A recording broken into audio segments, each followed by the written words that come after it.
what role were your social groups? Were you lucky enough to have people in your environment that were reinforcing of this, or did you have to kind of make some changes in terms of your environment to get the support you needed? This is probably something I don't talk about enough, and it's something I would really like to start talking about more.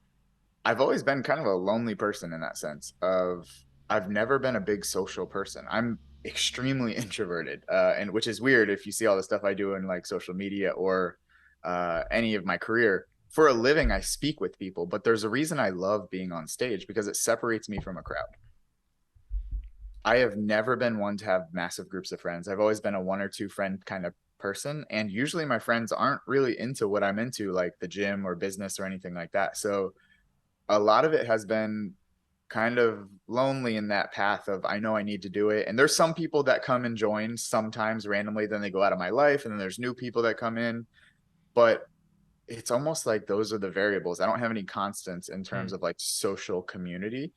Um, so when people see that, they're like, "Oh, you must have had an amazing network or an upbringing or anything." Like I grew up in the ghetto. You know, my parents had no money. We went to like churches to get food and stuff. Like I didn't grow up with a mentor. I didn't grow up on how to build a business or how to do any of this stuff. None of my family members were bodybuilders or powerlifters.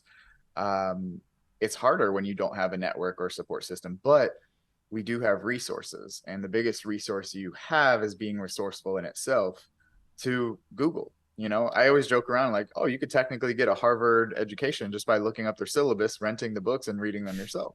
that's true. You could, doesn't mean you want to. I know I don't want to, but if I wanted to, I could, you know? Hmm. Um, we have access. And whether you have access at home or you're unfortunate enough to not really have access at home and you can make it to a public library, there is access available to a lot of people. Um, we argue that we definitely need more access and more communities, but resources are abundant. The taking advantage of those resources are not quite so abundant. Hmm.